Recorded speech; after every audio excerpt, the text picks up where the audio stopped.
আসসালামু আলাইকুম রহমতুল্লাহি ওবরাকাতু ওয়াসসালাম ওয়াসসালাতু আলা আশরাফিল আম্বিয়া ওয়া নাবিয়ানা মুহাম্মদ ওয়া তাবিন ওয়া আজমাইন রাব্বি ইশরাহ লি সাদরি ওয়া ইয়াসসির লি আমরি ওয়াহলুল উকদাতাম মিন লিসানি ইয়াফকাহু কওলি রব্বি জিদনি ইলমা রব্বানা জিদনা ইলমা রব্বানা জিদনা ইলমা। আলহামদুলিল্লাহ, আলহামদুলিল্লাহ রবিল আলামিন। আমরা একসাথে হতে পারলাম, আল্লাহর কাছে অনেক শুকরিয়া। তো আমরা আলোচনা করছিলাম সূরা কাহাফ। তো এই যে আমাদের এই আলোচনাটার উদ্দেশ্যটা আমি আরেকবার একটু আমরা রিমাইন্ড করি, সেটা হচ্ছে কি যে আমরা প্রতি সপ্তাহেই শুক্রবারে হয়তো সূরা কাহফ আমরা পড়ছি, কিন্তু আমরা কি পড়ছি আমরা যেন এটা বুঝি এবং এটা সর্বোচ্চ বেনিফিট যেন আমরা নিতে পারি। হ্যাঁ, আর আর একটা হচ্ছে যে এই আলোচনাটা আমরা ধারাবাহিকভাবে রেখেছি এই কারণে যে যখন আমরা একসাথে আয়াতগুলো পরপর পরপর পড়ে যাব তখন আমাদের কিন্তু ধরতে সুবিধা হবে। আমরা যদি অনেক বেশি গ্যাপ দিয়ে পড়ি তাহলে আমরা আয়াতগুলা মানে ভুলে যাব আগের কি পড়েছিলাম। মানে 5-7 দিন গ্যাপে আসলে পরে এটা আর কি আমরা স্মৃতি থেকে এটা বিস্মৃত হয়ে যায়, যে কারণে আমরা একটু অল্প সময় গ্যাপে এই সূরা কাহফটা নিয়ে আমরা কাজ করতে চাচ্ছি। ইনশাআল্লাহ আল্লাহ আমাদের জন্য সহজ করুক। তো আমাদের প্রথম 10 আয়াতের যে আলোচনাটা ছিল, যে একটা ব্রিফ আমরা করছিলাম যে প্রথম 10 আয়াত কেন এত গুরুত্বপূর্ণ। তো সেখানে আমরা দেখেছি যে প্রথমে আল্লাহ সুবহানাহু ওয়া তাআলার প্রশংসা দিয়ে শুরু হয়েছে এবং রাসূল সাল্লাল্লাহু আলাইহি সাল্লামকে আল্লাহ সুবহানাহু ওয়া তাআলা একটা সম্মানের সাথে এখানে আব্দ বলেছেন। এই যে আমরা যদি শুরু থেকে দেখি যে আলহামদুলিল্লাহ আল্লাহ সুবহানাহু ওয়া তাআলা কি কি কারণে বলেন। সূরা এক এক নাম্বার আয়াতে, সূরা কাহাফের 1 নাম্বার আয়াতে আমরা যখন দেখেছি যে আল্লাহ সুবহানাহু ওয়া তাআলা বলছেন, বাচ্চা কি নর্মাল আছে না সিজার? হ্যাঁ, বাচ্চা আলহামদুলিল্লাহিল্লাযী বয়স কত?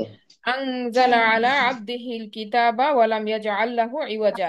তো আমরা সেখানে দেখেছি যে আল্লাহ সুবহানাহু ওয়া তাআলা কি করছেন, প্রথমেই বলছেন যে কেন আল্লাহ সুবহানাহু ওয়া তাআলার হামদ, আলহামদুলিল্লাহ। এই যে কেন, এই প্রশ্নের উত্তরে আমরা বলেছিলাম যে 6টা প্রাসঙ্গিক মাসিক কারণে কবে ছিল লাস্ট?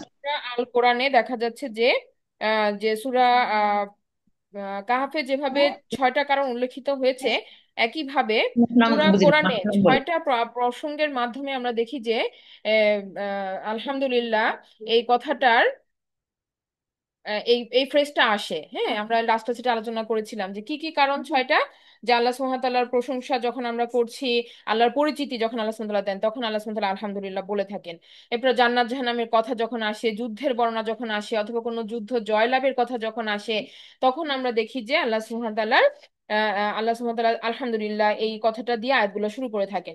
এছাড়া আমরা আরেকটা কি দেখেছিলাম, আমরা দেখেছিলাম যে যখন রাসূল সাল্লাল্লাহু আলাইহি সাল্লাম বা রাসূলদের প্রতি অনুগ্রহ নিয়ে আল্লাহ সুবহানাহু ওয়া তাআলা কোনো কথা বলেন তখন আলহামদুলিল্লাহ ফ্রেজটা ব্যবহৃত হয়ে থাকে।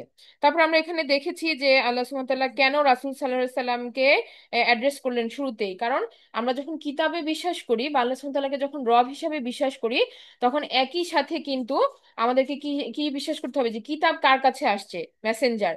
কিতাবকে কে নিয়ে আসছে, মালাইকা। তাহলে এই যে একটা চেইন, একটা ওহী নাজিলের যে ধারাবাহিকতা, এই পুরোটাকেই কিন্তু আমাদের বিশ্বাস করতে হবে। তো প্রত্যেকটা জিনিস কিন্তু একটার সাথে একটা লিংক। তো আমরা যখন আয়াতটা দেখছিলাম যে আলহামদুলিল্লাহিল্লাযী আনজালা আলা আবদিহিল কিতাবা, যে তিনি নাজিল করেছেন তার আবদের উপরে এমন এক কিতাব, ওয়ালাম ইয়াজা আল্লাহু ইওয়াজা, যার মধ্যে নেই কোনো রকমের কোনো বক্রতা। এবং সেটা নিয়ে আমরা বিশদ আলোচনা করেছিলাম যে এই বক্রতা কথাটা কেন আল্লাহ বলছেন, বা যে কোরআনকে ফলো করবে সে কি হয়ে যাবে, সে এই বক্রতা থেকে মুক্ত হয়ে যাবে। এবং কোরআনের যে নিয়ম কানুন গুলা, এগুলো হচ্ছে কিয়ামত পর্যন্ত কি দণ্ডায়মান থাকবে, এটার কোনো নড়চড় নাই, এটার কোনো চেঞ্জ আসবে না। তো এরপর আল্লাহ সুবহানাহু ওয়া তাআলা আবারও একই একই ধরনের ফ্রেজ দিয়ে বলছেন কয়ইমান। এই কিতাব হচ্ছে কয়ইমান মানে সুপ্রতিষ্ঠিত। তার মানে কিতাবের কোনো পরিবর্তন নাই, এবং কিতাবটা কি যে কোনো এটার যে মানদণ্ডটা, এটারও কোনো পরিবর্তন হবে না। বরং কিতাবের সাথে অ্যালাইন হইতে হবে আমাদেরকে। আমরা যারা যখন মানে সময়ে সময়ে আমরা ডেভিয়েট হয়ে যাই, পথচ্যুত হয়ে যাই, আল কোরআন নাজিলই হয়েছে এই কারণে যে আল্লাহ সুবহানাহু ওয়া তাআলা আমাদেরকে কি করতেছেন, সেই সরল সঠিক পথের মধ্যে আবার ফিরায় নিয়ে আসতেছেন। তো এই কথাটা কয় ইমান দিয়ে হাইলাইট হয়েছে, লিইউনজিরা বাসান শাদীদা মিন লাদুনহু ওয়া ইউবাশশিরাল মুমিনিন। তো আমরা এই জায়গাটাকে বলেছিলাম যে এইটা এই ফ্রেজটুকু যে বাসান শাদীদান, একটা ভয়ঙ্কর বিপদের সংবাদ। এই ভয়ঙ্কর বিপদটাই হচ্ছে দাজ্জালের ফিতনা সম্পর্কে যে সতর্কতা, সেটা সম্পর্কে আল্লাহ সুবহানাহু ওয়া তাআলা বলছেন মিল্লা দুনহু, স্পেশালি তার তরফ থেকে। কারণ আমরা তো গয়বের খবর জানি না, আমরা ভবিষ্যতের কথা জানি না। তা আল্লাহ সুবহানাহু ওয়া তাআলা আমাদেরকে জানাই দিচ্ছেন তার তরফ থেকে যে এরকম একটা ভয়ঙ্কর বিপদ আমরা সামনে ফেস করতে যাব। এবং সেই সাথে সুসংবাদ দিচ্ছেন তাদের জন্য যারা কিনা ইয়ামালুনা সলিহাত যারা কিনা সৎ কর্ম করে, আন্না লাহুম আজরান হাসানা, এবং তাদের জন্য আছে হচ্ছে একটা উত্তম পুরস্কার। তো এখানে আল্লাহ সুবহানাহু ওয়া তাআলা একটা যুদ্ধের ঘোষণা দেওয়ার পরে কি বলছেন, যে এই যুদ্ধটা কে জয়ী হবে, যুদ্ধের ফলাফল কি। তো ফলাফলটা সরাসরি না বলে আল্লাহ সুবহানাহু ওয়া তাআলা বললেন যে এই যুদ্ধের মধ্যে একটা গ্রুপ জয়ী হবে যারা কিনা ঈমান ধরে রাখতে পারবে, এবং যারা কিনা আমিলুস সলিহাত করবে, মানে সৎ কাজ করতে পারবে। তাদের একটা একটা কন্ডিশন দিয়ে দিচ্ছেন যে এরাই হচ্ছে কি হবে, তাদের জন্য আজরন হাসানা, অতি উত্তম কি আছে, আজর আছে। হ্যাঁ, আজরন হাসানা আছে। তো সেটা কি, সে আজর হাসানাটা কি, এটা আল্লাহ সুবহানাহু ওয়া তাআলা বলে দিলেন, মা কিসিনা ফিহি আবাদা, যেটা হচ্ছে যে সেখানে তারা চিরকাল থাকবে। তার মানে আমরা বুঝতে পারি যে এটা জান্নাতের প্রতিশ্রুতি দেওয়া হচ্ছে। তারপরে আল্লাহ সুবহানাহু ওয়া তাআলা বলছেন যে ওয়ায়ুনযিরাল্লাযিনা ক্বালু ইত্তাখাযাল্লাহু ওয়ালাদা, একটা সতর্কতা দিচ্ছেন। সতর্কতা দেওয়ার পরে আয়াত নাম্বার 5-এ বলতেছেন যে যাদেরকে সতর্ক করা হলো, যে তারা কি বলে, তারা বলে যে আল্লাহ সন্তান গ্রহণ করেছে। এই কথাটা আল্লাহ বলতেছেন যে মা লাহুম বিহি মিন ইলম, তাদের কাছে নাই কোনো রকমের জ্ঞান। হ্যাঁ, ওয়ালা আলি আবাইহিম, এবং এই জ্ঞান তাদের পূর্বপুরুষেরও নাই। তাহলে একটা মানুষ একটা কথা কখন বলে, যখন কোনো সোর্স অফ নলেজ আছে, যেমন একটা বই পড়ে আমি জানছি অথবা আমি কারো থেকে শুনছি। দুটার একটা হইতে পারে যে আমি একটা কথা কিভাবে বলতেছি, হয় আমি পড়েছি, অথবা আমাকে কেউ বলেছে, অথবা আমি নিজে বানাই একটা কথা মিথ্যাচার করছি, তিনটার একটা হইতে পারে। তা আল্লাহ বলতেছেন যে যে এটা এই এই সম্পর্কে কোনো জ্ঞান তাদেরকে দেওয়াই হয় নাই। তাহলে কি এটা রেভিলেশনের কোনো অংশ না? তাহলে এই কথাটা তারা শুনছে, এবং এটা তাদের মন গড়া কথা। তাহলে শুনছে কোথা থেকে? শুনছে তাদের বাপ দাদাদের থেকে বা পূর্বপুরুষ থেকে। তো সেটাও ফলস, এবং তারা যেটা মনে পোষণ করে এটাও মিথ্যা। আল্লাহ সুবহানাহু ওয়া তাআলা এটা বলে দিচ্ছেন যে এই এই সম্পর্কে তাদের কোনো জ্ঞান নাই, তাদের পূর্বপুরুষদেরও নাই। কাবুরাত কালিমাতান, এটা একটা ভয়ঙ্কর সাংঘাতিক কথা, তাখরুজু মিন আফওয়াহিহিম, যেটা বের হয় তাদের মুখ থেকে। তাখরুজু মানে খরাজা, যেটা বের হয় মিন আফওয়াহিহিম, তাদের মুখসমূহ থেকে। ইয়াকুলুনা ইল্লা কাদিবা, এবং এটা মিথ্যা ছাড়া, এটা কাজিব ছাড়া আর কিছু না, মিথ্যা ছাড়া আর কোনো এটা কিছু না। তারপরে আল্লাহ সুবহানাহু ওয়া তাআলা বলতেছেন যে রাসূল সাল্লাল্লাহু আলাইহি সাল্লামকে সান্ত্বনা দিচ্ছেন। পরবর্তী 6 নম্বর আয়াতে আমরা দেখেছি যে রাসূল সাল্লাল্লাহু আলাইহি সাল্লামকে সান্ত্বনা দিচ্ছেন। কেন সান্ত্বনা দিচ্ছেন? কারণ এই যে মানুষগুলা যারা শিরিক করে, তাদেরকে নিয়ে রাসূল সাল্লাল্লাহু আলাইহি সাল্লাম অনেক বেশি কষ্ট পাচ্ছেন, যে কেন এরা আল্লাহ রাসূলের দাওয়াতে আসতেছেন না বা ইসলামের পথে কেন আসতেছেন না। তা আল্লাহ সুবহানাহু ওয়া তাআলা তখন তাকে সান্ত্বনা দিয়ে বলছেন যে সম্ভবত আপনি তাদের জন্য আফসোস করতে করতে নিজের প্রাণকে বিনাশ করে দিবেন, এই এই পরিমাণ উনি আপসেট হয়ে যাচ্ছেন, বা উনি মনে কষ্ট পাচ্ছেন যে কেন ওরা আসতেছে না। বা রাসূল সাল্লাল্লাহু আলাইহি ওয়াসাল্লাম আসলে সর্বশেষ নবী হিসেবে সমস্ত দায়িত্বটা উনি ফিল করতেছেন যে আমার পরে আর কোনো তাদের আহ্বায়ক নাই। তাহলে আমার দায়িত্বটা যদি কোনো কারণে আমার কমতি থাকে, তাহলে কি হবে, পরবর্তী মানুষগুলা কিন্তু এফেক্টেড হবে। এই যে রাসূল সাল্লাল্লাহু আলাইহি ওয়াসাল্লামের সচেতনতা, এই জায়গাটা থেকে কিন্তু উনি নিজেকে মানে নিজেকে ওনার আত্ম সচেতনতাটাই দংশন করতেছে, যে কেন তারা আসতেছে না, আমার কি কোনো ফল্ট কিনা, বা আমার বলাতে কোনো কমতি আছে কিনা, এইভাবে আর কি। আল্লাহ সুবহানাহু ওয়া তাআলা ওনাকে সান্ত্বনা দিচ্ছেন, যে বলতেছেন, আল্লাহ সুবহানাহু ওয়া তাআলা কারণটা বলে দিলেন যে কি কারণে তারা আসে না। তখন আল্লাহ সুবহানাহু ওয়া তাআলা বললেন যে ইন্না জাআলনা মা আলাল আরদি জিনাতাল্লাহা লিনাবলুয়াহুম আইয়ুহুম আহসানু আমালা, যে নিশ্চয়ই আমরা তৈরি করেছি, আল্লাহ সুবহানাহু ওয়া তাআলা বলতেছেন যে আলাল আরদি, যা কিছু আছে জমিনের উপরে, এই সব কিছুকে আল্লাহ সুবহানাহু ওয়া তাআলা তৈরি করেছেন জিনাতান হিসাবে, দুনিয়ার সৌন্দর্য বৃদ্ধি করার জন্য। যা কিছু আছে সবকিছুকে সৌন্দর্য বৃদ্ধি করার জন্য।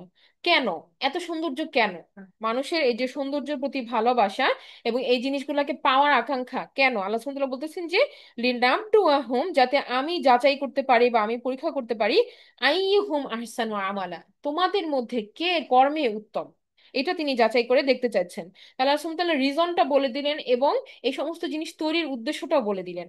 তারপর আল্লাহ বলতেছেন যে ওয়া ইন্না, এবং এই যে এগুলো তৈরি হয়েছে, এগুলোর একটা টাইম ফ্রেম আছে। যেমন আমরা একটা ফল খাই, ফল বাজার থেকে কিনে আনি, ফলটার একটা এক্সপায়ারি ডেট আছে, আমি যদি ওই টাইমের মধ্যে এটা কনজিউম না করি, তাহলে কি হবে, ফলটা আস্তে আস্তে পচে যাবে। এরকম ভাবে প্রত্যেকটা জিনিস সৃষ্টির একটা টাইম ফ্রেম আছে। আল্লাহ সুবহানাহু ওয়া তাআলা এই সময়কে দিয়ে তার সৃষ্টিগুলোকে তৈরি করেছেন। সময়ও আল্লাহ তাআলার একটা সৃষ্টি। তো এখানে বলা হচ্ছে যে একটা সময় পরে এদের টাইম যখন এক্সপায়ার হয়ে যাবে, আল্লাহ সুবহানাহু ওয়া তাআলা কি করবেন, ওয়া ইন্না লাজাইলুনা মা আলাইহা সাইদান জুরুজা, যে নিশ্চয়ই আমরা এই এই পৃথিবীর উপরে যা কিছু আছে এগুলাকে একটা বিরান ভূমিতে পরিণত করব, মানে সবকিছুকে ডিলিট করে দিব। এই যে যা কিছু দেখতে পাচ্ছি সবকিছুকে কি করা হবে, ডিলিট করে দেওয়া হবে, ধূলিসাৎ করে দেওয়া হবে। বলা হচ্ছে আম হাসিবতা আন্না আসহাবাল কাহফি ওয়ার রকিমি কানু মিন আয়াতিনা আজাবা, যে আপনি কি মনে করেন যে এই আসহাবুল কাহাফদের কথা চলে আসলো 9 নম্বর আয়াতে, যে আপনি কি মনে করেন যে এই আসহাবুল কাহাফদের এবং রকিমের যারা অধিবাসী ছিল তাদের ঘটনাটা হচ্ছে আমার আয়াতগুলোর মধ্যে একটা আশ্চর্যজনক ঘটনা, আজাবা। তো এটা একটা প্রশ্ন, আল্লাহ সুবহানাহু ওয়া তাআলা প্রশ্ন ছুড়ে দিয়েছেন অডিয়েন্সের দিকে। তো এই প্রশ্নের উত্তরটা কি? এই প্রশ্নের উত্তরটা হচ্ছে, এই ঘটনাটা আমরা যতটা আজব মনে করি, এই এই আয়াতের পূর্ব পর্যন্ত আল্লাহ সুবহানাহু ওয়া তাআলা যেরকম আল কোরআনের কথা বললেন, তো কোরআন হচ্ছে এই ঘটনার থেকেও অত্যন্ত বেশি আজব একটা নিদর্শন যেটা আমাদের মধ্যে উপস্থিত আছে। হ্যাঁ, তো এটা হচ্ছে আমাদের ফিল করার বিষয়, যে আমরা বলি না যে কোরআন হচ্ছে একটা মোজেজা। তো সেটা কেন বা কিভাবে, এইটাই কিন্তু আমরা যখন আয়াতের মধ্যে ঢুকে যখন আমরা অনুধাবন করতে পারবো, তখন আমরা এটা বুঝবো। বা আমার জীবনের সাথে যখন কোরআনের কোনো আয়াত মিলে যায়, তখন আমরা এটা সুন্দরভাবে উপলব্ধি করতে পারি যে আরে, এটা তো মনে হইতেছে আমার জন্যই আল্লাহ বলছেন। মানে এই যে ফিলিংসটা, এইটা আমরা তখন বেশি উপলব্ধি করতে পারি। তো এখন আমরা আয়াত নাম্বার 10-এ খুব গুরুত্ব দিয়ে গত ক্লাসে আলোচনা করেছিলাম যে এই দোয়াটা কেন এত জরুরি। সেখানে আমরা বলেছি যে এই দোয়াটা হচ্ছে, মনে করেন একটা, আমরা যখন দেখি না একটা ডকুমেন্ট বা একটা মনে করেন সিনেমা বা একটা নাটক যখন শুরু হয়, অনেক সময় দেখায় না যে প্রথমেই একটা ঘটনা দেখায়। ঘটনাটা দেখে আমার আপনার অনেকগুলো প্রশ্ন তৈরি হয়, আরে এটা কেন বললো, এই ঘটনাটা কেন হইলো, ওরা এমনি এখানে কিভাবে আসলো, অনেকগুলো প্রশ্ন তৈরি হয়। আল্লাহ সুবহানাহু ওয়া তাআলা কিন্তু বেস্ট স্টোরি টেলার, তাই না? আল্লাহ সুবহানাহু ওয়া তাআলা সবচেয়ে উত্তম রূপে আমাদের সামনে এই জিনিসগুলোকে প্রদর্শন করেন। তো আল্লাহ সুবহানাহু ওয়া তাআলা একটা ঝলক দিলেন, একটা ঘটনার একটা ঝলক আমাদেরকে দেখাইলেন, যে কতগুলা যুবক, তারা আমরা দেখতে পাচ্ছি যে এরা গুহার দিকে দৌড়ায় যাচ্ছে আর এই দোয়াটা বলতেছে।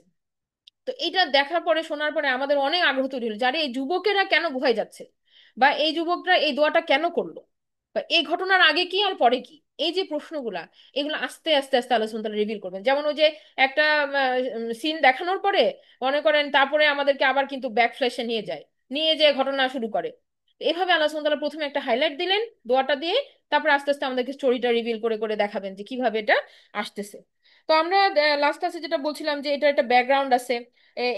ওই সময়ে খ্রিস্টান এক রাজা ছিল, কিন্তু সেই খ্রিস্টান খ্রিস্টান রাজা ছিল না, রাজাটা ছিল মূর্তি পূজারক। কিন্তু ওই সময়ের পরে, মানে ওই সময়টা ছিল একটা ব্ল্যান্ড, যখন খ্রিস্ট ধর্ম রোমান সাম্রাজ্যে কিছুটা প্রচার পেয়েছিল, এট দ্য সেম টাইম ওখানে মূর্তি পূজাও ছিল। তো যেই রাজাটা সেই সময় বহাল ছিল, তিনি মূর্তি পূজাকে অনেক বেশি জোর প্রকাশ করতেছিলেন এবং ওই সবাইকে বাধ্য করতেছিলেন মূর্তির পূজা করার জন্য, বা শিরিক করার জন্য, বা বলি দেওয়ার জন্য। তো এই জিনিসগুলা এই আসহাবুল কাহাফের যুবকেরা বারবারই ডিনাই করছে, তারা করতে চায় নাই বা করে নাই। এবং তারা সমাজে মোটামুটি হাইলাইট হয়ে গেছে যে এই কয়েকজন, এরা কিন্তু পার্টিসিপেট করতেছে না। তো এই কারণে তাদেরকে আলটিমেটলি তাদেরকে কি করা হলো, তাদেরকে রাজার দরবারে নিয়ে যাওয়া হলো। যখন একদম মানে প্রকাশ পেয়ে গেল, তারা তারা তাওহীদের ঘোষণা দিয়ে ফেললো, তখন তাদেরকে নিয়ে যাওয়া হলো কোথায়? রাজার দরবার, রাজার সামনে। তো তারপরে এই ঘটনা প্রবাহটা আস্তে আস্তে আমরা আয়াত পড়ে জানা শুরু করি। তো 10 নম্বর আয়াতটা নিয়ে আজকে আমি আর বেশি কিছু বলতেছি না, আমরা শুধু এটাই বললাম যে তারা একটা দোয়া করলো। দোয়াটা কি ছিল? যে তারা বলল রব্বানা, হ্যাঁ আমাদের রব। তারা আল্লাহ সুবহানাহু ওয়া তাআলাকে রব হিসেবে স্বীকার করলো। মানে তারা আল্লাহ সুবহানাহু ওয়া তাআলাকে রব বলে স্বীকার করার মানে কি, নিজেকে দাস বলে স্বীকার করলো। এই যে রব এবং দাসের যে একটা এখানে একটা ফ্লো, এটা কিন্তু আমরা শুরু থেকে দেখছি। একদম 1 নম্বর আয়াতে আমরা দেখছি যে আল্লাহ সুবহানাহু ওয়া তাআলা নিজেকে রব বলতেছেন আর রাসূল সাল্লাল্লাহু আলাইহি ওয়াসাল্লামকে আব্দ বলতেছেন। এই ঘটনাটা এই আসহাবুল কাহাফও বুঝতে পারছে যে তারা হচ্ছে দাস, তারা আল্লাহর দাস, আর কারো দাসত্ব তারা মেনে নিবে না। এই কারণে তারা রবকে ডেকে বলতেছে রব্বানা আতিনা, আপনি আমাদেরকে দেন, মিল্লাদুনকা, স্পেশালি আপনার তরফ থেকে, রহমাতান, হ্যাঁ একটা রহমত স্বরূপ দেন, ওয়া হাই লানা, এবং আমাদের জন্য ব্যবস্থা করে দেন। হাই কথাটা হচ্ছে এরকম যে আপনি সেই পাপ করে দেন, প্রয়োজন অনুযায়ী এটাকে পরিবর্তন করে দেন, বা এটাকে প্রয়োজন অনুযায়ী ব্যবস্থাপনা করে দেন, যতটুকু আপনার অল্টার করতে হয় এটা করে দেন। হ্যাঁ, এভাবে দোয়াটা, হাইয়ার কথাটা ব্যাপকতা অনেক বেশি। এটা যেমন আমরা এটা লাস্ট ক্লাসে একটু বলতেছিলাম যে ঈসা আলাইসাল্লাম এই সেম ওয়ার্ডটা ইউজ করছেন। ঈসা আলাইসাল্লাম কিভাবে? ঈসা আলাইসাল্লাম যখন ওই যে একটা মাটির আকৃতি দিয়েছিলেন পাখিটাকে, তখন উনি আকৃতি দেওয়ার পরে ফু দিয়েছেন আল্লাহর হুকুমে, সেই পাখিটা জীবন প্রাপ্ত হয় এবং উড়ে যায়। তো এই যে ঘটনাটা, এইটার সাথে এই আসহাবুল কাহাফের এই হাইয়া কথাটা উচ্চারণ করার মধ্যে অনেক সিমিলারিটি আছে। কিভাবে দেখেন, ওই মাটির পাখিটা যেটা ঈসা আলাইহিস সালাম হাত দিয়ে বানাইছেন, ওটার কোনো জীবন নাই। আর তার মানে আমরা বলতে পারি ওটা মৃত। আর এই যে আসহাবুল কাহাফের এই ছেলেরা যে গুহার দিকে যাচ্ছে, ওরা কিন্তু মৃত্যুর দিকেই যাচ্ছে। ওরা জানে যে আলটিমেটলি কি একটা গুহায় গেলে কি খাবার নাই, রসদ নাই, বা পেছনে রাজার সৈন্যরা আছে, তো লাইফ তো দেখতে পাচ্ছে না, সামনে ডেঞ্জার, সামনে মৃত্যু, এটাই ওরা ধরে নিয়েছে। তো এরকম একটা ডেড পরিস্থিতি থেকে জীবনের সঞ্চার হয়েছে। আল্লাহ সুবহানাহু ওয়া তাআলা যেমন ঈসা আলাইহিস সালামের ওই মৃত পাখিটাকে আল্লাহর হুকুমে জীবন দিয়ে দিছেন, তো সেমনি একটা অলৌকিক ঘটনা ঘটতেছে যে এই গুহার মধ্যে তাদের যেখানে মৃত্যু নিশ্চিত, সেখান থেকে তারা জীবন পাইলো। আল্লাহ সুবহানাহু ওয়া তাআলা তাদেরকে একটা হায়াতের মধ্যে রাখলেন 300 ইয়ার্স, হ্যাঁ, 300 বছরের একটা ঘুমের মধ্যে জীবন দিলেন। তা আবার এখানে আমরা দেখি যে তারা আরো বলতেছে যে হাই লানা মিন আমরিনা রসাদা, এবং আমাদের কাজটাকে সহজ করে দেন, বা আমাদের কাজটাকে সবচেয়ে উপযুক্ত ভাবে আমরা যেন সম্পাদন করতে পারি সে ব্যবস্থা করে দেন। রসাদা কথাটা, তো আল্লাহ সুবহানাহু ওয়া তাআলা কি করলেন, তারা চাচ্ছিল কি, তারা চাচ্ছিল এমন একটা পরিবেশ যেখানে তারা আল্লাহর ইবাদত করবে, আল্লাহর দাসত্ব করবে, আর কারো দাসত্ব করবে না। তো আল্লাহ সুবহানাহু ওয়া তাআলা তাদের এই দোয়াটাকেই কবুল করলেন, এবং ততদিন পর্যন্ত তাদেরকে ঘুম পাড়ায় রাখলেন যতদিন পর্যন্ত না পরিবেশটা তাওহীদের অনুকূল হয়। তাদের এই দোয়াটার ফলাফলই কিন্তু এটা, যে তারা যেটা চাইছে এটার জন্য এমন একটা সময় লাগবে, টাইম ফ্রেম লাগবে, যেখানে একজন এমন রাজা থাকবে যে আল্লাহর একত্ববাদে বিশ্বাস করে। এবং এটার জন্য সময় লাগছে কত বছর? 300 বছরের সময় লাগছে। 300 বছর আল্লাহ সুবহানাহু ওয়া তাআলা তাদেরকে প্রিজার্ভ করে রাখছেন ওইভাবে। তো এটা ছিল। হ্যাঁ, আমরা যে কোনো প্রতিকূল পরিবেশে, যে কোনো বিপদে, যে কোনো প্রতিকূল বা আমাদের যেটা মানে ডেঞ্জার আমরা বলবো আমাদের জন্য, যে আমরা এমন একটা বিপদে পড়ছি যেখানে আমাদের উদ্ধার হওয়া চাই, সেখানেই আমরা এই দোয়াটা অ্যাপ্লাই করতে পারবো। হ্যাঁ, এই এই আয়াতটা আমরা দোয়া শুরু করতে পারবো। জি ইনশাআল্লাহ। আচ্ছা, এখন দেখেন আমরা 11 নম্বর আয়াতে আসি। তো এবার শুরু হলো যে দোয়ার ফলে কি হইলো, এটা হচ্ছে দোয়ার পরবর্তী অংশ। আল্লাহ সুবহানাহু ওয়া তাআলা সাথে সাথে আনসার করতেছেন যে ফাদরবনা, অতঃপর আমরা দিয়ে দিলাম, দরাবা মানে আঘাত করা।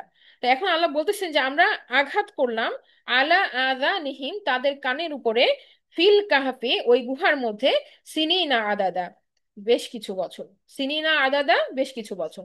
তো এখন দেখেন যে আমরা কিন্তু এমনি বলি কি যে ঘুমের পর্দা দিলাম, এখানে কিন্তু পর্দা কথাটা গ্রামার অনুযায়ী আসে নাই, কথাটা আসছে দরাবা। তো দরাবা মানে কি, ট্যাপ করা, ধপ, মানে যে ইয়া করি না আমরা, বাচ্চা যখন ঘুম পাড়াই আমরা কি করি, থাবা দেই না, আস্তে আস্তে করে থাবা দিয়ে দিতে দিতে ও ঘুমায় যায়। এই জিনিসটা বলা হচ্ছে যে, আর এটা কিন্তু একবার দিয়ে থেমা যায় না, এটা কন্টিনিউয়াস দিতে হয়, যে বাচ্চাটা যখন যেন না নড়ে। এবং দেখবেন যে যখন বাচ্চাটার ঘুম ভাঙা ভাঙা অবস্থায় আর আপনি চাচ্ছেন যে আরেকটু ঘুমাক, তাড়াতাড়ি করে আরো বেশি জোরে জোরে থাবা দিই আমরা, জানেন, যে আরে ঘুমা ঘুমা, আর 10 মিনিট ঘুমা, আমি হাতের কাজটা শেষ করি। হ্যাঁ, তো আল্লাহ সুবহানাহু ওয়া তাআলা কিন্তু এই এই কথাটা বা এই ভার্বটা ইউজ করার মাধ্যমে কি বুঝাইতেছেন, যে এখানে আল্লাহ সুবহানাহু ওয়া তাআলার একটা কনস্ট্যান্ট মনিটরিং ছিল। ওনার এমন না যে একবার ঘুমের ট্যাবলেট খাওয়াই দিছে আর 300 বছর ঘুমায় আল্লাহ সুবহানাহু ওয়া তাআলা আর মাঝখানে খবর রাখেন নাই, তা না কিন্তু।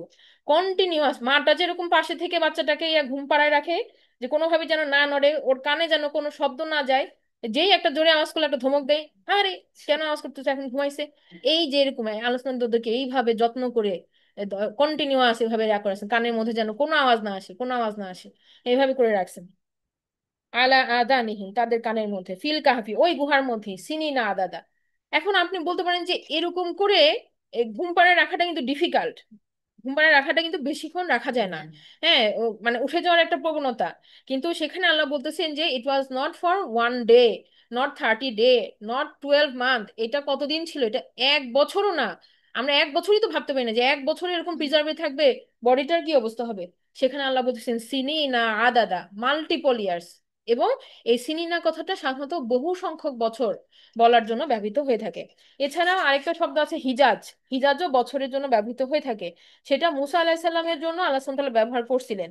মুসা আলাহিসাল্লামকে যখন তার শ্বশুর প্রস্তাবনা দিচ্ছিলেন যে 10 বছর তার জন্য কাজ করতে হবে, তখন যে হিজাজ কথাটা আসছে। তো সেখানে ছিল ফিউ ইয়ার্স, 10 বছর তো হাতে গোনা কিছু বছর, কিন্তু এখানে আরো বেশি। এজন্য সিনিনা শব্দটা আল্লাহ সুবহানাহু ওয়া তাআলা ব্যবহার করেছেন। তবে আল্লাহ সুবহানাহু ওয়া তাআলা চাইলে ডিক্লেয়ার করে দিতে পারতেন হাউ মেনি ইয়ার্স, তাই না? উনি এটা বলেন নাই, ইচ্ছা করে বলেন নাই। আমরা বলি না যে কাহিনীর মধ্যে একটা সাসপেন্স থাকে, আসলে এটা ধরে রাখছেন। যে এখন এই যে যেই বলেন সিরিনা আদাদা কিছু বছর, মানুষের একটা কত বছর, একটা একটা প্রশ্ন জাগলো। পরে দিয়ে আমরা একটা সংখ্যা দেখব যে পরে আছে, কিন্তু আল্লাহ সুবহানাহু ওয়া তাআলার উদ্দেশ্য এখানে আমাদেরকে ডাটা দেওয়া না, আমাদেরকে কি করা, কাহিনীর মূল যে ঘটনাটা কেন হইলো, কিভাবে হইলো, এটার থেকে আমাদের উদ্দেশ্য কি, এইটা আমাদেরকে দেওয়াটাই হচ্ছে এই পুরো জিনিসটার উদ্দেশ্য। এই কারণে আল্লাহ সুবহানাহু ওয়া তাআলা ইচ্ছাকৃত ভাবে এটা হিডেন রাখছেন আমাদের থেকে। আচ্ছা, এবার আমরা দেখি যে 12 নম্বর আয়াতে বলা হচ্ছে সুম্মা, অতঃপর, বাস না হোম, আমরা জাগ্রত করলাম তাদেরকে। এবার আমরা দেখতেছি যে ঘুমিয়ে গেল অনেক সময়ের পরে, এরপরে তাদের আবার কি করা হলো, আবার উঠানো হলো। বাস না হোম লি না আলামা, যেন আমরা জানতে পারি। কেন ঘুম থেকে উঠাইলেন, আল্লাহ সুবহানাহু ওয়া তাআলা বলে দিচ্ছেন লি, এই কারণে যে না আলামা, যেন আমরা জানতে পারি, আই ইউল হিজবাইনি আহসালিমা লাবিসু আমাদা। আইউল হিজবাইনি, দুইটা দলের মধ্যে কোন দলটা, আহসালিমা, এই হিসাব নিকাশের ক্ষেত্রে কোন দলটা, লাবিসু আমাদা, অধিকতর কাছাকাছি টাইম ফ্রেমটা বলতে পারে, মানে কতদিন ঘুমাইছিল। আল্লাহ সুবহানাহু ওয়া তাআলা জানতে চাচ্ছেন যে এই দুইটা দলের মধ্যে কে অধিক অ্যাকুরেট আনসার দিতে পারে। এখন আপনার প্রশ্ন হতে পারে আল্লাহ সুবহানাহু ওয়া তাআলা তো এমনিই সব জানেন, তাহলে আল্লাহ সুবহানাহু ওয়া তাআলা আবার এটা জানতে হবে কেন?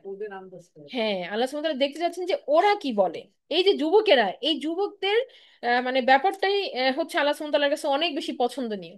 কারণ এই ইয়াং এজে তারা যে ডিসিশনটা নিয়েছে, এটা কিন্তু মানে দেখা যাচ্ছে যে মানে একটা কঠিন সিদ্ধান্ত। তাদের নিজেদের লাইফটাকে রিস্ক করে তারা কিন্তু এমন একটা সিদ্ধান্ত নিয়ে নিছে যে যেখানে তাদের জীবন সংকটে চলে গেছে। হ্যাঁ, এবং এটা কেন, শুধুমাত্র আল্লাহর তাওহীদকে টিকায় রাখার জন্য। এটা আল্লাহ সুবহানাহু ওয়া তাআলার কাছে এত পছন্দ হয়েছে। তো এই জিনিসটাই দেখেন যে আল্লাহ সুবহানাহু ওয়া তাআলা এই দুটা দলের মধ্যে তারা কথোপকথন করতেছে, এবং একজন একজন জিনিস যে আমরা কতদিন ঘুমিয়েছি এটা পরে আসবে, আরো পরে আমরা দেখবো যে এটা ডিটেলস আসবে। তো এখন ওই ওই যে কাহিনীর অল্প একটু গ্লিমস আমাদেরকে অল্প একটু দেখাইতেছেন যে তাদের যে কথোপকথন, তার থেকে আল্লাহ জানতে চাচ্ছেন যে কে অ্যাকুরেট টাইমটা বলতে পারে। তো এই দুই দল হচ্ছে আসহাবুল কাহাফদের মধ্যে দুটা ভাগ, এক দল প্রশ্ন করতেছে আরেক দল উত্তর দিচ্ছে, এরকম আর কি। হ্যাঁ, যে কেউ জানতে চাচ্ছে কেউ উত্তর দিচ্ছে, এই যে দুটা ভাগ হয়ে গেল। বা এমনও হইতে পারে যে দুইজন দুই রকম আনসার, বা এটা। তো আমরা এখানে আয়াত দেখবো, যখন আসবে তখন আমরা এটা নিয়ে বিস্তারিত আলোচনাটা করব। যে তবে সাধারণভাবে আমরা বলতে পারি একটা হচ্ছে এখানে প্রশ্নকর্তা আর এটা হচ্ছে উত্তরদাতা, এইভাবে দুটা দল। আচ্ছা, তো এখানে এই ব্যাপারটা আরেকটু যদি আমরা চিন্তা করি যে একজন টিচার, ওরকম টিচার তো যখন পড়াইতেছে তিনি সব জানেন, তারপরও তিনি বাচ্চাদেরকে প্রশ্ন করেন। প্রশ্ন করে কিন্তু একটু ওয়েট করেন যে দেখি কে উত্তরটা দিতে পারে, বলে দেন না কিন্তু উত্তরটা। এটা কেন, তিনি দেখতে চান যে মানে তার কোন বাচ্চাটা বেশি ভালো পারফর্ম করতেছে। এইটা আল্লাহ সুবহানাহু ওয়া তাআলা আমাদের থেকে চাচ্ছেন। হ্যাঁ, এরপর আমরা দেখি আয়াত নাম্বার 13-তে বলা হচ্ছে নাহনু নাকুসু আলাইকা নাবাআহুম বিল হক, যে আমরা বর্ণনা করছি আপনার কাছে, রাসূল সাল্লাল্লাহু আলাইহি সাল্লামকে বলা হচ্ছে যে আলাইকা, আপনার কাছে, নাবাআহুম, এমন একটা নিউজ, বিল হক, যেটা কিনা সত্য সহ আসছে। তো এই কথাটা আল্লাহ সুবহানাহু ওয়া তাআলা কেন বললেন, হঠাৎ করে কেন আল্লাহ সুবহানাহু ওয়া তাআলা এটা রিঅ্যাসিওর করতেছেন যে এই ঘটনাটা সত্য? তার মানে এই ঘটনার আরো অনেক ভ্যারিয়েশন আছে, যেটা মানুষের মুখে মুখে প্রচলিত। তো এতগুলা ভ্যারিয়েশন থেকে আল্লাহ সুবহানাহু ওয়া তাআলা বলতেছেন যে যেটা কোরআনে আল্লাহ সুবহানাহু ওয়া তাআলা বলতেছেন এটাই সত্য, আর বাকিগুলা মধ্যে কি আছে, মিক্সচার আছে, সত্য মিথ্যার মিশ্রণ আছে। তো সবগুলাকে আমরা গ্রহণ করতে পারবো না। এরপরে বলা হচ্ছে ইন্নাহুম, নিশ্চয়ই তারা, ফিথিয়াতুন, তারা ছিল কতগুলা যুবক, আমানু, যারা ঈমান এনেছিল, বিরব্বিহিম, তাদের রবের উপরে, ওয়াজিদনাহুম হুদা, এবং আল্লাহ সুবহানাহু ওয়া তাআলা তখন কি করলেন, বাড়িয়ে দিয়েছিলেন তাদের হেদায়েত বা তাদের পথের দিশা। যে এই যে যুবকেরা ফিথিয়া, এই যুবকেরা হচ্ছে আল্লাহ সুবহানাহু ওয়া তাআলার কাছে এত পছন্দনীয়, যে আমরা বললাম যে ফিতহিয়াতুন তো সবাই না, যারা বুদ্ধি দীপ্ত, যাদের বিচার বুদ্ধি ক্ষমতা বিবেক এমন যে তারা নিজে নিজেই একটা সঠিক সিদ্ধান্তে চলে আসতে পারছে, এবং এবং সাহসিকতার সাথে তারা কিন্তু এই সিদ্ধান্তটাতে বলিষ্ঠ আছে। মানে একটা সিদ্ধান্ত নেওয়ার পরে যখন দেখতেছে যে এমন একটা শাসক যে কিনা অত্যাচারী, যে কিনা তাদেরকে হত্যা পর্যন্ত করতে পারে, তারা তারা তারা কিন্তু সেই ভয়ে পিছায় যায় নাই। তো এই সমস্ত কারণে এই যে ইয়াং মানুষদের এই সিদ্ধান্তটাকে আল্লাহ সুবহানাহু ওয়া তাআলা এত পছন্দ করছেন। তো করার পরে আল্লাহ সুবহানাহু ওয়া তাআলা কি করলেন, তাদের ওই দোয়ার বরকতে তাদেরকে আল্লাহ সুবহানাহু ওয়া তাআলা গাইড করলেন, যে তাদেরকে তিনি বাড়ায় দিলেন তাদের হেদায়েতে। কিভাবে বাড়ায় দিলেন, তাদেরকে সেই সাহসটা দিলেন। হ্যাঁ, আমরা দেখবো পরে যে যুবকেরা দাঁড়ায় গিয়েছিল, তারা মানে দাঁড়ায় একটা খুতবা দিয়ে ফেলছে, একটা কথা বলে ফেলছে, হ্যাঁ, রাজার সম্মুখে একদম। তো এই কথাটা বলার যে সাহস আল্লাহ সুবহানাহু ওয়া তাআলা তাদের বাড়ায় দিছে। কি কথা বলবে? হ্যাঁ, মনে করেন যে হঠাৎ করে যে নেতা না, সে, তাকে যদি হঠাৎ করে পাবলিক স্পিকিং এর জন্য দাঁড় করে দেওয়া হয়, সে কিন্তু ভাবার জায়গায় খেয়ে যাবে যে আমি হঠাৎ করে কি বলবো। কিন্তু তারা কিন্তু সুন্দরভাবে গুছায় কথাটা বলতে পারছে। এই ক্ষমতাটা আল্লাহর ইচ্ছা ছাড়া কিন্তু হয় নাই। তাহলে আল্লাহ সুবহানাহু ওয়া তাআলা তাদেরকে ওই জিনিসটা দিয়ে দিছেন যে তারা গুছায় কথাটা বলতে পারবে। এবং এই যে তারা যে মানে গুহার দিকে যাবে না কোন দিকে যাবে, এই যে একটা দিশা বা একটা কিছু ঠিক করা। এবং দেখেন এমন কিন্তু হয় নাই, কনফ্লিক্ট কিছু হয় নাই যে একজন বলছে আমি যাব গুহার তলায়, আরেকজন বলছে আমি যাব গাছের তলায়, আরেকজন বলছে আমি যাব মরুভূমিতে। তিনজন কিন্তু তিন রকম কথা বলে নাই, বা এক এক রকম মত আসে নাই। তারা সবাই ঐক্যবদ্ধ ছিল। এটাও কিন্তু একটা অ্যানাদার পয়েন্ট টু অবজার্ভ, তাই না? যে একই দিকে একজন হয়তো বলছে, সবাই ফলো করছে। হ্যাঁ, so এই যে একটা গ্রুপ ওয়াইজ কাজ করার যে ক্ষমতা, অসাধারণ একটা তাদের মধ্যে মিলবন্ধন, এটাও কিন্তু এখানে অবজার্ভ করার একটা বিষয়। এবং আমরা এটা দেখি যে যারা কিনা মনে করেন আল্লাহর পথে, যারা একই পথে হাঁটে, তাদের মধ্যে একটা মানে সুন্দর একটা ভালোবাসা কিন্তু এমনিই তৈরি হয়ে যায়। হ্যাঁ, আমরা দেখি না যে অনেক মানে মানে হয়তো জানা পরিচয় নাই, কিন্তু একদিন দুদিনের কথাতেই দেখা যাচ্ছে ভেরি ক্লোজ টু হার্ট হয়ে গেছে। কেমনে হয়েছে? আল্লাহ তৈরি করে দিয়েছেন ওই ভালোবাসাটা। তো এই এই জিনিসটাও কিন্তু আমরা এই যুবকদের মধ্যে দেখতে পাই। এরপরে আয়াত নাম্বার 14-তে আমরা দেখি যে বলা হচ্ছে ওয়ারাবাতনা আলা কুলুবিহিম, আমরা দৃঢ় করে দিয়েছিলাম তাদের অন্তরগুলোকে। এই যে আল্লাহ সুবহানাহু ওয়া তাআলার বিশ্বাসের উপরে যে তারা ছিল, এই এইটাকে আল্লাহ সুবহানাহু ওয়া তাআলা আরো ফার্ম করে দিয়েছেন, এই হেদায়েত বাড়ায় দিয়েছেন কিভাবে, এটা আল্লাহ সুবহানাহু ওয়া তাআলা বলতেছেন যে তিনি দৃঢ় করে দিয়েছেন তাদের কুলুবগুলোকে। ইজ কমু, যখন তারা দাঁড়িয়ে গিয়েছিল। কমু মানে দাঁড়ায় যাওয়া, ইজ কমু যখন তারা দাঁড়িয়ে গিয়েছিল। এবং তারা বলল, ফাকলু তারা বলছিল, কি বলছিল, রব্বুনা রব্বুস সামাওয়াতি ওয়াল আরদ, আমাদের রব হচ্ছেন আকাশ এবং জমিনের রব। হ্যাঁ, একদম রবের ঘোষণা দিচ্ছেন যে আমাদের রব কে, আমাদের রব হচ্ছেন আকাশ এবং আকাশ সমূহের এবং জমিনের রব। লান নাদওয়া মিন দুনিহি ইলাহান, এবং আমরা ডাকবো না তাকে ছাড়া অন্য কোনো ইলাহকে। এই যে তারা এই ঘোষণাটা দিচ্ছে, কার সামনে দিচ্ছে? বলা হয়েছে, তা মুফাসসিরিনে কেরামরা বলছেন যে এটা হচ্ছে রাজার সামনে যখন তাদের নিয়ে যাওয়া হয়েছে, তখন তারা এই তাদের বিচার কাজ যখন চলতেছে, মনে করেন একটা কোর্টে বিচারপতি হচ্ছেন রাজা না, 300 বছর পর না। এটা হচ্ছে আগের ঘটনা। এটা হচ্ছে আগের ঘটনা, ব্ল্যাক ফেসে যে, হ্যাঁ, গুহায় যাওয়ার আগে যে কিভাবে তারা গুহায় যে পৌঁছাইলো, এই জায়গাটা এখানে বর্ণনা হচ্ছে। তো তখন তারা এই যখন রাজার সামনে তাদেরকে নিয়ে যাওয়া হয়েছে, রাজা হচ্ছেন বিচার করবে, আর তারা তখন সাক্ষী দিয়ে কথা বলতেছে, তখন তারা এই আল্লাহর একত্ববাদের ঘোষণা দিল এবং বলল যে আমরা ডাকবো না অন্য কোনো ইলাহকে আল্লাহ ছাড়া। লাকত কুলনা, এবং তারা বলল যে নিশ্চয়ই যদি আমরা এটা করি, তখন তখন তারা বলতেছে যে লাকদ নিশ্চয়ই, কুলনা আমরা বলবো, ইদাং সাততা, যদি আমরা ওই কাজটা করি তাহলে আমরা বলবো এমন একটা কথা যেটা কিনা সাততা। সাততা কি? সাততা মানে হচ্ছে, এখানে বলা হচ্ছে গর্হিত কথা, কিন্তু এটার আরো ওয়ার্ড ভাঙলে দেখা যায় যে এই কথাটার অর্থ হচ্ছে একটা বোকার মতো কথা, একটা বোকামি কথা, একটা মানে একটা আহ, হ্যাঁ, মানে এটা হচ্ছে একটা আমরা বললাম যে বোকার মতো কথা। হ্যাঁ, বোকার মতো কথা মানে যেটা কিনা ফুলিশনেস বা স্টুপিড একটা কাজ হবে যদি আমরা এটা করি, এটা বলতেছে তারা। তো সততা বলতে এটা বোঝা হলো যে ইজান সততা, যে এটা হচ্ছে একটা মানে বোকামি হবে যদি আমরা এইটা করি, তাহলে এটা একটা বোকামি হবে আমাদের দ্বারা। তো এটা তারা কার সামনে বলতেছে? রাজার সামনে বলতেছে। এক বলল যে আল্লাহ ছাড়া আর কাউকে আমরা উপাসনা করব না। হ্যাঁ, এটা একটা বলে দিল, তারপরে বললো যে আর যদি করিও তাহলে সেটা একটা বোকার মতো কাজ হবে, আমরা এই ধরনের কথা যদি বলিও তাহলে সেটা কি, একটা বোকার মতো কথা। তার মানে বলতে চাচ্ছে যে যারা এটা বলে তারা বোকা, অথবা রাজা তুমি বোকা। সরাসরি কিন্তু কারো মুখের উপর যখন এই এই যে অপমানজনক কথাটা তারা কিন্তু বলে ফেলছে। হ্যাঁ, তো এটা বলার পরে স্বাভাবিকভাবেই রাজা কিন্তু ক্ষুব্ধ হওয়াটাই স্বাভাবিক। তো তখন বোঝা যাচ্ছে যে তাদের উপরে একটা মানে নেগেটিভ চলে আসছে অলরেডি, কারণ তাদের ঘোষণাটা পরিষ্কার ছিল। দ্বিতীয়ত 15 নম্বর আয়াতে তারা আরো বলতেছে, কন্টিনিউ করতেছে যে হাউলাই, এইগুলা হচ্ছে কওমুনা, আমাদের জাতির লোক, ইত্তাখাজু, যারা গ্রহণ করেছে, মিন দুনিহি, আল্লাহকে ছাড়া, আলিহা, বহু উপাস্য। তাহলে ওরা বলতেছে যে আমরা তো করবই না, বরং এরা হচ্ছে আমাদের কওমের লোক। তারা কিন্তু বলতে পারতো যে এরা হচ্ছে কাফের কওম, হ্যাঁ, যারা কিনা এই করছে, কিন্তু না, তারা কিন্তু নিজেদেরকে এই গোত্র থেকে বিচ্ছিন্ন করে নাই। হ্যাঁ, যেটা আমরা বলি যে সম্পর্ক ছিন্ন, কিন্তু তারা করে নাই। বলতেছেন যে কওমও না, আমাদেরই লোক, আমাদেরই কওম, কিন্তু তারা কি করেছে? তারা আল্লাহ ছাড়া বহু উপাস্যকে গ্রহণ করেছে। লাউলা, কেননা, ইয়াতুনা আলাইহিম বিসুলতানিম বাইয়িন, তারা বলতেছে যে কেননা তারা নিয়ে আসে এমন কোন স্পষ্ট প্রমাণ, যে তাদের তাদের এই অন্য উপাস্যকে ডাকার জন্য তারা কোনো স্পষ্ট প্রমাণ নিয়ে আসুক। তার মানে তারা বলতে চাচ্ছে যে আমাদের থেকে প্রমাণ চাচ্ছেন কেন? হ্যাঁ, আমরা আমরা তো সঠিক পথে আছি, বরং তারা ভুল পথে আছে, তাহলে তাদের থেকে প্রমাণ চান। বুঝা গেল কথাটা? মানে এরা তো ফাঁসির আসামি মনে করেন, এখন ফাঁসির আসামি বলতেছে আমার কোনো দোষ নাই, ওরা হচ্ছে দোষী, তা আমি কেন প্রমাণ দিব, ওরা প্রমাণ দিবে। হ্যাঁ, ওদেরকে বলেন প্রমাণ আনতে। তার মানে তাদেরকে সে মিথ্যা বলতেছে, যে তারা মিথ্যা বলতেছে এবং তাদের কোনো প্রমাণ নাই, এটা তারা মুখের উপর বলতেছে। তারপর বলা হচ্ছে ফামান আজলামু, অতঃপর কে আছে অধিক সীমা লঙ্ঘনকারী, মিম্মান ইফতার আলাল্লাহ কাদিবা, যে কিনা আল্লাহর ব্যাপারে সীমা লঙ্ঘন করে, যে কিনা আল্লাহর ব্যাপারে মিথ্যা বলে, তার থেকে বড় সীমা লঙ্ঘনকারী আর কে আছে?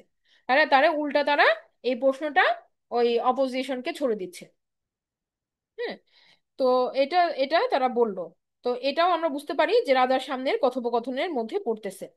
আচ্ছা, এরপরে দেখাইতেছে আল্লাহ সুবহানাহু ওয়া তাআলা এর পরে আয়াতে বলতেছেন যে এরপর তারা বিচ্ছিন্ন হয়ে গেছে। তার মানে এখানে একটা টাইম ফ্রেম আছে যেটা সরাসরি আসে নাই, কিন্তু আমরা বুঝে নিতে হবে যে এই গ্যাপের মধ্যে কি হয়েছে।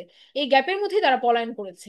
তো রাজার কোর্ট থেকে যখন তাদেরকে নিয়ে যাওয়া হচ্ছে ফাঁসির কাঠগড়ায় হয় তখন পলায়ন করেছে, অথবা তাদেরকে 1-2 দিন সময় দিয়ে পরের দিন সকালে তাদের ফাঁসির দাঁড়ানো ওই রাতে তারা পলায়ন করেছে। এরকম একটা টাইম ফ্রেম এখানে ছিল, যেই সময়ের মধ্যে তারা পলায়ন করেছে। তো এটা আমরা বুঝলাম কিভাবে? বুঝলাম এভাবে যে 16 নম্বর আয়াতে আল্লাহ সুবহানাহু ওয়া তাআলা বলতেছেন ওয়া ইজ তাজালতুমুহুম, এবং যখন তোমরা বিচ্ছিন্ন হয়ে গেলা তাদের থেকে, তার মানে এই যে তোমরা যখন পালাই গেলা তাদের থেকে, ওয়ামা ইয়াবুদুনা ইল্লাল্লাহ, এবং তাদের থেকে যারা আল্লাহ ছাড়া অন্যদের উপাসনা করে, আল্লাহ ছাড়া তারা যে অন্য উপাসনা করে সেই সব থেকে, মানে যে জিনিসটা ওরা অপছন্দ করতো সেই জিনিসগুলো থেকে ওরা আলটিমেটলি দূরে সরে গেল, পালাই গেল। তারপর বলা হচ্ছে ফাউ ইলাল কাহফি, অতএব আশ্রয় নাও গুহার মধ্যে, ফাংশুর লাকুম, তিনি প্রশস্ত করবেন তোমাদের জন্য, রব্বুকুম মির রহমাতিহি ওয়া ইউহাইয়ি লাকুম মিন আমরিকুম মিরফাকা। এই যে আল্লাহ সুবহানাহু ওয়া তাআলা এবার ওই যে তাদের দোয়ারই উত্তর দিয়ে দিচ্ছেন এখানে, দেখেন একই রকম ওয়ার্ডিং, যে তিনি কি করবেন, যে ইয়াংশুর লাকুম রব্বুকুম মির রহমাতি, তারা রহমত চাইছে, আল্লাহ বলতেছেন তোমাদের রহমত দেওয়া হবে। তারা হাই চাইছে, আল্লাহ বলতেছেন যে ওয়াহাই লাকুম মিন আমরিকুম রশাদা, মিন আমরিকুম মিরফাকা, এবং দেওয়া হবে তোমাদেরকে তোমাদের কাজসমূহ ফলপ্রসূ করে, মানে যেটা তোমরা চাইছো এটা তোমাদেরকে খুব বেটার ওয়েতে দেওয়া হবে। তো এটা হচ্ছে আল্লাহর আনসার। হ্যাঁ, ওদের দোয়ার আনসার হচ্ছে আল্লাহ সুবহানাহু ওয়া তাআলা এভাবে দিচ্ছেন। আচ্ছা, এরপরে দেখেন বলা হচ্ছে যে আহ হ্যাঁ, আল্লাহ সুবহানাহু ওয়া তাআলা উত্তরে বলতেছেন যে প্রথমে বললেন যে তারা যেটা চাইলো সেখান থেকে তারা বিচ্ছিন্ন হয়ে গেল। এক হচ্ছে রাজার থেকে তারা মুক্তি চাইছে, রাজার থেকে সরে গেল, এবং ওই যে যাদের যে সমস্ত উপাসনা তারা দেখতেছিল যে মানুষ করতেছে, এই উপাসনাগুলো তাদেরকে কষ্ট দিত, এই উপাসনাগুলো থেকে তারা সরে গেল। তখন আল্লাহ বললেন যে ফাউ, তাহলে আশ্রয় নাও, ইলাল কাহফি, ওই যে গুহার মধ্যে, এবং সেইখানে আল্লাহ প্রশস্ত করে দিবেন, ইয়াংশুর লাকুম রব্বুকুম মির রহমা, আল্লাহ সুবহানাহু ওয়া তাআলা প্রশস্ত করে দিবেন তোমাদের জন্য তার অনুগ্রহ। তাহলে আল্লাহর রহমতকে আল্লাহ প্রশস্ত করে দিবেন তাদের জন্য। এবং বলতেছেন যে ওয়ায়ু হাই লাকুম মিন আমরিকুম মিরফাকা, এই যে তারা যে দোয়াটা চাইছিল, তারা তখন বলেছিল না যে আমাদের কাজগুলাকে আমাদের জন্য সুব্যবস্থা করে দেন, তো এটার উত্তরে আল্লাহ বলতেছেন যে হ্যাঁ, ওয়ায়ু হাই লাকুম, তোমাদের ব্যবস্থা করে দেওয়া হবে তোমাদের জন্য তোমাদের কাজগুলোকে মিরফাকা। আল্লাহ উত্তর দিচ্ছেন মিরফাকা বলে, যে এটা আরো বেটার, মানে ফ্রুটফুল হবে, তোমাদের এই কাজের ফলাফলটা আরো বেশি ফ্রুটফুল হবে। এভাবে আল্লাহ ব্যবস্থা করে দিবেন। তো এখানে একটা পয়েন্ট আমরা শুধু নোট করব যে ইয়াং সুর মানে প্রশস্ত করে দেওয়া। দেখেন, গুহাটা কিন্তু একটা সংকীর্ণ জায়গা। হ্যাঁ, আমরা যদি শহরের সাথে তুলনা করি, যখন একটা মানুষ শহরে বিচরণ করতেছে, তখন সে কি দেখতেছে যে চারিদিকে তার যা আসা যাওয়ার অনেক জায়গা আছে, কাজের অনেক স্কোপ আছে, খাবার দাবারের অনেক ব্যবস্থা আছে, মুক্ত আকাশ আছে, শহরটা প্রশস্ত। কিন্তু যদি তার সারাউন্ডিং এ ইমানকে মানে ইমান পালন করার মতো পরিবেশ না থাকে, তখন মানুষের অন্তরটা হয়ে যায় সংকীর্ণ। যদিও তার চারিদিকে অনেক লাক্সারি, কিন্তু সে কমফোর্ট পাইতেছে না, আল্লাহকে ডেকে মানে সে ডাকতে পারতেছে না সঠিকভাবে, তার অন্তরটা সংকীর্ণ হয়ে আছে। অন্যদিকে আমরা দেখি যে তারা গুহায় আশ্রয় নিচ্ছে, কিন্তু তারা আল্লাহ আল্লাহ বলতেছেন যে তোমাদের জন্য প্রশস্ত করে দেওয়া হবে। তার মানে কি, ওই গুহাটার মধ্যে ওদের কমফোর্ট নাই, খাওয়া নাই, বিছানা নাই, কোনো কিছু নাই, জিরো লাক্সারি আমরা বলতে পারি, বা জিরো কমফোর্ট আমরা বলতে পারি। এর মধ্যে তাদের মানে অন্তরে চলে আসছে প্রশান্তি, যে তারা ওই জায়গা থেকে মুক্তি পাইছে। হ্যাঁ, তারা আল্লাহর একত্ববাদ তারা করতে পারবে। তাহলে এখানে সংকীর্ণতার মধ্যেও তারা মানে কমফোর্ট পাইতেছে, কারণ আল্লাহর একত্ববাদের তারা এখানে আল্লাহর ইবাদত করতে পারবে, এক আল্লাহর ইবাদত করতে পারবে। এখানে তাদেরকে কোনো ডিস্টারবেন্স নাই, কোনো রাজা এসে বাধা দিবে না, আর কোনো মূর্তির সামনে তাদের দাঁড়াতে হবে না। এই যে তাদের একটা মানে প্রশস্ততা, এইটাকে আল্লাহ সুবহানাহু ওয়া তাআলা মেনশন করতেছেন। এট দ্য সেম টাইম আমরা দেখবো যে তাদের জন্য অনেকগুলা ব্যাপারকে আল্লাহ সুবহানাহু ওয়া তাআলা সহজ করে দিছেন। যেমন সূর্যকে আল্লাহ সুবহানাহু ওয়া তাআলা ডাইভার্ট করবেন। হ্যাঁ, এবং তাদের যে বডি গুলাও এমন ভাবে ছিল যে মানুষ দেখলে পরে আল্লাহ বলছেন যে ভয় পেয়ে পালায় যেত। কেন বলছেন? তাহলে এখানে অনেকগুলা জায়গায় আল্লাহ সুবহানাহু ওয়া তাআলা তাদেরকে হেল্প করছেন অলৌকিক ভাবে। তো এই ব্যাপারগুলাতে আল্লাহ সুবহানাহু ওয়া তাআলা তাদেরকে কি করেছেন? প্রশস্ততা দান করেছেন তার রহমত দিয়ে। হ্যাঁ, যেগুলা পরে আলোচিত হবে আর কি পরের আয়াতে। তো এখানে আল্লাহ সুবহানাহু ওয়া তাআলা এই এই দুটা কথা বললেন। আচ্ছা, তাহলে আমার মনে হয় আমরা এখন একটু ব্রেক নেই 20 মিনিট। আমরা একটা 20 মিনিট ব্রেক নিয়ে আমরা এরপরে আর আধা ঘন্টা আলোচনা করবো ইনশাল্লাহ। ঠিক আছে? তা আপনারা যারা আছেন লাইনে, আপনারা 20 মিনিট ব্রেক নেন। আমরা আবার সোয়া সাতটায় 7:15 আমরা, সোয়া সাতটা বেশি হয়ে যাবে, 7টার সময় আমরা জয়েন করবো ইনশাল্লাহ। 7টার সময় আমরা আবার জয়েন করবো ইনশাল্লাহ। জি। ওকে আপু, ইনশাল্লাহ। সুবহানাকা আল্লাহুম্মা ওয়া বিহামদিকা আশহাদু আল্লা ইলাহা ইল্লা আনতা আস্তাগফিরুকা ওয়া আতুবু ইলাইক। আসসালামু আলাইকুম ওয়া রাহমাতুল্লাহ।